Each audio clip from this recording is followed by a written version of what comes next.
Arrête de tergiverser, ne perds plus le temps, lance-toi. Si tu es résolu à immigrer au Canada, à monter ton projet d'immigration, alors fais-le. Arrête de demander telle procédure, ça prend combien de temps, telle autre, ça prend combien de temps. Arrête d'hésiter, mais mets-toi donc, assis-toi et réfléchis mûrement pour avancer dans ton projet d'immigration. Les délais ont changé et n'arrêtent pas de changer. Je t'avais dit qu'après la pandémie, les délais allaient se résorber. Les retards qui étaient accumulés allaient se rattraper. Donc après les permis d'études qui se délivrent en 6 semaines pour beaucoup, et en 8 semaines pour la grande majorité, c'est le tour maintenant des visas visiteurs et des prorogations de visas visiteurs. Là, je ne te parle pas de ce que j'ai entendu. Je te parle des cas vécus et récemment. Je te parle d'une actualité du mois de avril, mai et juin. C'est une tendance.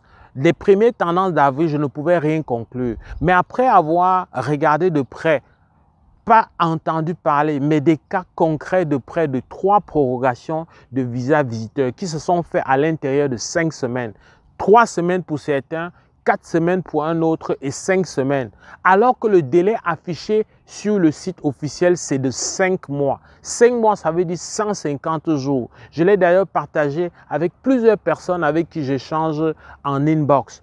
Alors que dans le fond, il y a ces délais qui sont très loin de la réalité. Je prends le cas du visa visiteur, le fameux visa qui fait l'objet de tant de convoitises, mais qui fait aussi l'objet de beaucoup d'hésitations à cause du délai qui est relativement long. Les délais affichés dans la plupart des pays de l'Afrique subsaharienne, ça va être des délais autour de 8 à 11 mois. Mais dans la réalité, ce n'est plus le cas depuis plusieurs semaines.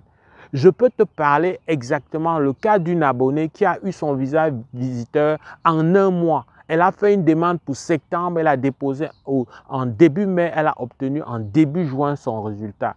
J'ai obtenu personnellement aussi des résultats de plusieurs qui attendaient et dont les délais d'attente finalement se sont révélés très loin du 260 jours affichés. Donc, il ne faut pas perdre de vue que les délais affichés, ça correspond, c'est la machine, c'est l'ordinateur qui calcule. Ça correspond au temps qu'on a mis pour traiter 80% des demandes. Je t'ai dit ça sur cette chaîne, je te le redis pour que tu le comprennes suffisamment. Ce n'est pas au cas par cas, c'est un délai moyen. Et ce qui va souvent rendre ce délai-là aussi long, ça va être souvent le fait qu'on est resté longtemps en attente de traitement d'une bonne vague. Et donc, ça vient impacter sur les dossiers qui ont été déposés récemment. Donc, quand on va regarder un délai comme ça va souvent être le fait pour une conjoncture précise, pour un moment précis où il y a eu un retard global, mais ça vient affecter le délai global, y compris toi qui viens juste de déposer. Donc, c'est important que tu saches que tu ne dois pas te fier sur les délais de traitement en cours pour amorcer une procédure. En mai de l'année 2022, plusieurs cas de visa visiteur dont nous avons eu le plaisir d'apporter un accompagnement, ça s'est traité à l'intérieur de 30 à 45 jours. Je parle de mai 2022 seulement. Donc, tu vois qu'il y a beaucoup de cas par cas et il n'y a pas de raison, lorsque ta procédure ne souffre d'aucun besoin de vérification supplémentaire, il n'y a pas de raison que ça traîne. Oui, je confesse aussi que j'ai des cas que je continue à attendre depuis plusieurs mois. Fais ta demande sur 3 mois, mais tu pourras avoir un résultat peut-être avant 3 mois, comme c'est le cas de cet abonné-là, mais peut-être exactement 3 mois plus tôt ou un peu plus loin. Mais en tout cas, il y a une tendance qui fait que je tenais à te dire que tu ne peux pas te fier sur les délais pour avancer. Si je prends même la résidence permanente, il n'y a pas longtemps, la résidence permanente, c'était autour de 24-26 mois. C'est passé à 20 mois. Et même ces 20 mois d'attente-là, ça va encore s'améliorer. On va rentrer vers les standards de 14 mois qu'on avait avant la pandémie.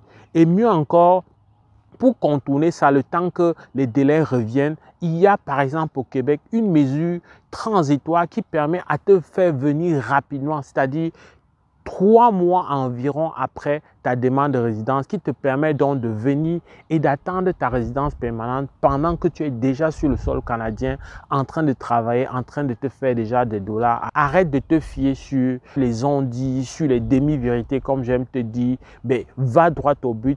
Construis ton projet. Si tu as de la misère, si tu es hésitant, fais-toi accompagner par ceux qui ont une longueur d'avance, par ceux qui ont une certaine expérience, qui vont au moins te guider à défaut d'être avec toi sur toute la procédure, mais qui vont au moins te guider, te baliser le chemin et tu pourras faire le reste. Mais si tu penses que c'est plus prudent et c'est plus gagnant d'accorder, de t'offrir un accompagnement complet, une fois encore, nous sommes là, c'est avec beaucoup de plaisir qu'on le fera pour toi ou comme on l'a fait pour plusieurs autres personnes avant toi.